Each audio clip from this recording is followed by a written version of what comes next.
आणि आता 50 महत्त्वाच्या बातम्यांचा आपण वेगवान आढावा घेऊयात।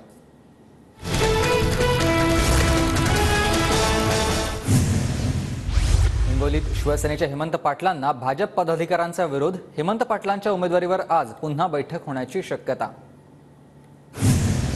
हिंगोली भाजपचं शिष्टमंडळ घेणार फडणवीसांची भेट। शिष्टमंडळ फडणवीसांची भेट घेऊन उमेदवार बदलण्याची करणार मागणी। हेमंत पाटलांऐवजी भाजप आमदार मुटकुळेंना उमेदवारी देण्याची मागणी। नांदेडच्या अर्धापूर तालुक्यातील कोंढा इथं अशोक चव्हाण यांना अडवलं। गावात आल्यानंतर मराठा आरक्षणाच्या प्रश्नावर मराठा आंदोलकांकडून चव्हाणांचा विरोध।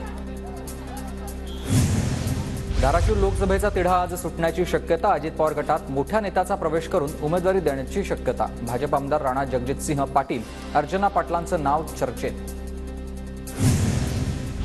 उमेदवारी मागणं चुकीचं नाही। नाशिकमध्ये ज्याला तिकीट मिळेल त्याच्यासाठी काम करू, छगन भुजबळ यांची प्रतिक्रिया। जे गोडसे साहेब ते प्रयत्न करतात, आता ते सिटिंग MP आहे, प्रयत्न करणं अजिबात चूक नाही। फक्त एवढंच सांगतो, ज्याला कोणाला तिकीट मिळेल त्याचं काम आम्ही सगळे मिळून झटून करू। नाशिक आणि संभाजीनगरची जागा आम्हीच लढणार, संजय शिरसाट यांचं वक्तव्य। तर एखादा उमेदवार कमजोर वाटत असल्यास शिंदे बदलतील, शिरसाटांचं विधान। नाशिक असेल, सिंधुदुर्ग रत्नागिरी असेल, आमची संभाजीनगर असेल, या प्रामुख्याने चर्चेचा विषय होता। बहुतेक जागा या शिवसेनेकडे असल्यामुळे यावर आता जास्त चर्चा होणार नाही। या शिवसेनेच्या जागा शिवसेनेकडे राहतील असा आमचा अंदाज आहे। नवियात 17ची जागा शरद पवार गटाची। शरद पवार देतील तो उमेदवार मान्य। पवारांनी आदेश दिल्यास निवडणूक लढण्याची माझी तयारी। काँग्रेसच्या पृथ्वीराज चव्हाणांची प्रतिक्रिया। हा मतदारसंघ राष्ट्रवादी काँग्रेस शरद पवार गटाकडे आहे। इथला उमेदवार त्यांनी ठरवायचा। आणि जाहीरपणे आम्ही मेळाव्यावर सांगितले की तुम्ही जो निर्णय द्याल, तुम्ही जो उमेदवार द्याल, त्याच्या ताकदीनं काम करायचे आणि या मतदारसंघामध्ये जातीवादी शक्तीचा प्रवेश होऊ नये यात आम्ही कटिबद्ध आहोत। प्रवीण गायकवाडांनी दिल्लीत शरद पवारांची भेट घेतली। प्रवीण गायकवाडांनी पवारांकडे निवडणूक लढवण्यासंदर्भात इच्छा व्यक्त केल्याची सूत्रांची माहिती। माढामधून निवडणूक लढवण्यास प्रवीण गायकवाड इच्छुक आहेत। 2014 पासूनच मॅच फिक्सिंग कोण करते सर्वांना माहिती। 2019ला कोण फिक्स झालं हे माहिती। मी प्रकाश आंबेडकरांना योग्य वेळी उत्तर देईन, नाना पटोलेंचा इशारा।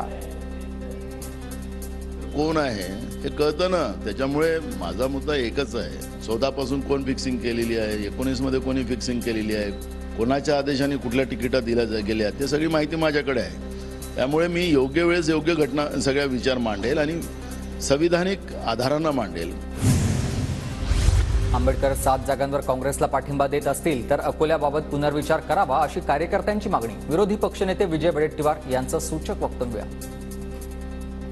आपले प्रकाश आंबेडकर साहेब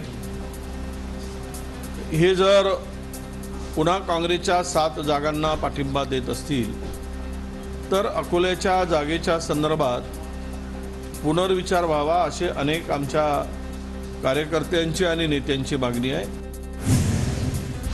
अकोल्यात वंचितला समर्थन देण्याबाबत काँग्रेस पक्षाचा अंतर्गत विषय, पण महाविकास आघाडीमध्ये याबाबत चर्चा होईल। वडेट्टीवारांच्या वक्तव्यानंतर संजय राऊतांची ही माहिती। अकोल्याच्या जागेवर प्रकाश आंबेडकरांना काँग्रेसने समर्थन देण्याची तयारी दर्शवली। प्रकाश आंबेडकरांनी काँग्रेसला 7 जागांवर समर्थन देण्यात होतं। हा काँग्रेस पक्षाचा अंतर्गत विषय आहे, पण महाविकास आघाडीत त्याच्यावर चर्चा होऊ शकते, एवढंच मी सांगतो। महाविकास आघाडीच्या मित्रपक्षांमध्ये चांगला समन्वय, तर वंचित बहुजन आघाडीसोबत चर्चा सुरू। बाळासाहेब आंबेडकर योग्य भूमिका घेऊन महाविकास आघाडीत येतील, माजी मंत्री अनिल देशमुखांचं वक्तव्य। अशोक चव्हाणांची काँग्रेसवर बोलण्याची लायकी नाही। अशोक चव्हाणांच्या इंडिया नावाची गोष्ट शिल्लक राहिली नाही या टीकेला नाना पटोलेंचं उत्तर। आणि काँग्रेसच्या भरोशावर एवढी मालमत्ता कमवली, भ्रष्टाचार केले।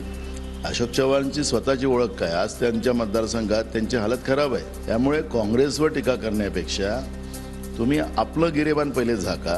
काँग्रेसवर बोलण्याची लायकी त्यांची नाही आहे, त्याच्यामुळे काँग्रेसवर बोलू नये असा माझा त्यांना सल्ला आहे। परभणी लोकसभेसाठी रासप अध्यक्ष महादेव जानकरांकडून उमेदवारी अर्ज दाखल। जानकर शक्ती प्रदर्शन करणार। उत्तर नागपूर परिसरात 11 जेसीबीवरून भाजप उमेदवार नितीन गडकरी यांच्यावर फुलांचा वर्षाव. पूर्व विदर्भात पहिल्यांदाच गडकरींचं जंगी स्वागत. नितीन गडकरींच्या लोकसंवाद यात्रेचा आजचा 3रा दिवस.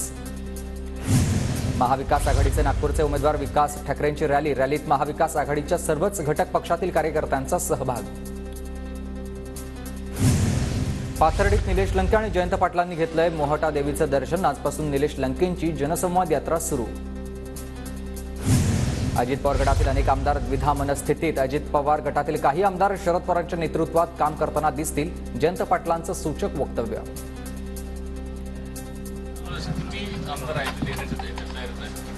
हळूहळू येथील निलेश लंकेंनी सुरुवात केलेली आहे आणि मला खात्री आहे की बरेच आमदार द्विधा मनस्थितीत आहेत आणि द्विधा मनस्थितीतले आमदार लोकसभेच्या आधी काही आणि नंतर काही पवार साहेबांच्या नेतृत्वाखाली काम करायला लागलेले दिसतील. शिवसेनेचे संजय कोकाटे पवार गटात प्रवेश करणार. माढा आमदार बबनराव शिंदेंविरोधात विधानसभा निवडणूक लढणार असल्याची माहिती. लोकसभा निवडणुकीच्या पार्श्वभूमीवर संभाजीनगरमध्ये महाविकास आघाडीची बैठक. चंद्रकांत खैरे आणि अंबादास दानवेंच्या नेतृत्वात बैठकीचं आयोजन. महाविकास आघाडीतील घटक पक्षातील नेते देखील बैठकीसाठी उपस्थित.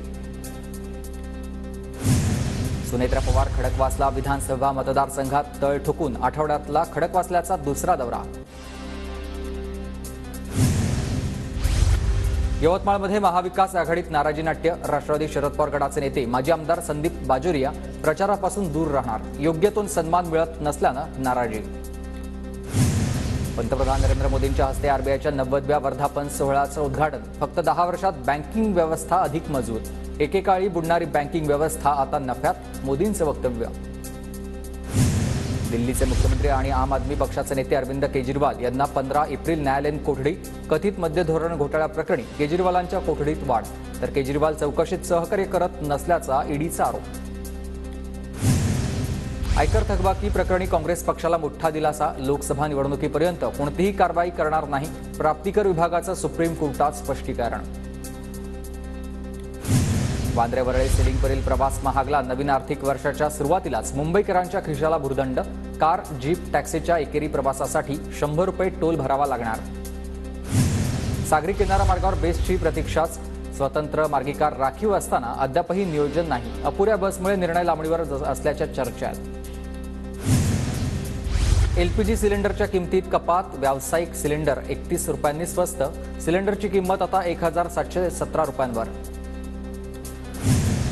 आजपासून 3 महिन्यांसाठी वाडा मनोहर महामार्ग अवजड वाहनांसाठी बंद. पावसाळ्याआधी ब्रिज चालू करण्याचा प्रयत्न. अधीक्षक अभियंता सिद्धार्थ तांबेंची माहिती. सोलापूर कृषी उत्पन्न बाजार समितीमध्ये कांद्याची आवक मोठ्या प्रमाणात आवक वाढल्यानं दर घसरले. परळी चांदापूर धरणामध्ये पाणीसाठा 0%वर. गेल्या वर्षी पाऊस कमी झाल्यामुळे धरण कोरडे ठाक. जनावरांसाठी पाण्याचा प्रश्न गंभीर. सरकारनं जनावरांना चारा आणि पिण्याच्या पाण्याची व्यवस्था करण्याची शेतकऱ्यांची मागणी. कोल्हापूरच्या करवीरमध्ये अवकाळी पावसामुळे नागरिकांची तारांबळ. पावसामुळे आठवडा बाजारातील शेतमालाचं नुकसान. पुण्याच्या मावळमधील मालेवाडी गावातील महिलांची दररोज हंडाभर पाण्यासाठी भटकंती. पाण्यासाठी 3 किलोमीटर पायपीट करण्याची वेळ. गोंदियातील 48 गावांना शुद्ध पिण्याचं पाणी पुरवठा करणारी योजना 5 दिवसांपासून बंद. शुद्ध पिण्याच्या पाण्यासाठी नागरिकांची भटकंती. वीज बिल थकल्यामुळे पाणी पुरवठा खंडित. गुवाहाटीत मुसळधार पावसामुळे विमानतळाचं छत कोसळलं. गोपीनाथ बरदोलाई विमानतळाचं मोठं आर्थिक नुकसान झालंय. वादळी वाऱ्यामुळे 4 बळी तर 100हून अधिक जखमी.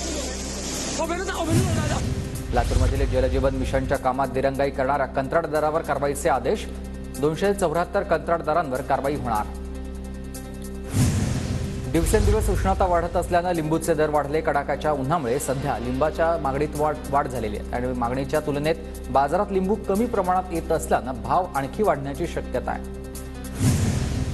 विदर्भात पुढील 3 दिवस उष्णतेच्या लाटेचा इशारा. कमाल तापमान 42 अंश सेल्सिअसपेक्षा जास्त जाण्याची शक्यता. भारतीय हवामान विभागाचा अंदाज. तुळजाभवानी चैत्री यात्रा 21 ते 25 एप्रिलपर्यंत होणार. तर येरमाळामधील येडेश्वरी देवीची यात्रा 23 ते 28 एप्रिल दरम्यान. मंदिर संस्थांकडून यात्रेची तयारी सुरू. साप्ताहिक विशेष गाड्यांना मुदत वाढ. मुंबई जयपूर, मुंबई अजमेर आणि मुंबई बिकानेर गाड्यांचा समावेश. सुट्टीत फिरायला जाणाऱ्या प्रवाशांसह गावी जाणाऱ्या प्रवाशांना दिलासा. सोलापुरात वंदे भारतचा कोचिंग डेपो बांधण्याला रेल्वे बोर्डाची मंजुरी. 50 कोटी खर्च करून डेपो बांधला जाणार. भंडारा जिल्ह्यात आयुष्यमान भारतचं केवळ 51% वितरण. कार्ड वितरणाची प्रक्रिया संथ गतीनं. 49% नागरिक योजनेपासून वंचित आहेत. मिळकत करातून पुणे महानगरपालिकेच्या तिजोरीत 2268 कोटींचं उत्पन्न जमा. मिळकत कर बरोबरच बांधकाम विकास शुल्क, पाणीपट्टी, जीएसटी असं उत्पन्नाचे स्रोत. नांदेडच्या अर्धापूर तालुक्यातील शेतकऱ्यांवर अवकाळीचंच नवं संकट. अवकाळी पावसामुळे आंबा तोडण्याची घाई झालेली आहे. फळबागायतीला मोठा फटका बसलाय. नंदुरबारमध्ये लसणाचे दर घसरले. महिनाभरापूर्वी 400 रुपये किलोनं मिळणारा लसूण आता 160 रुपयाला.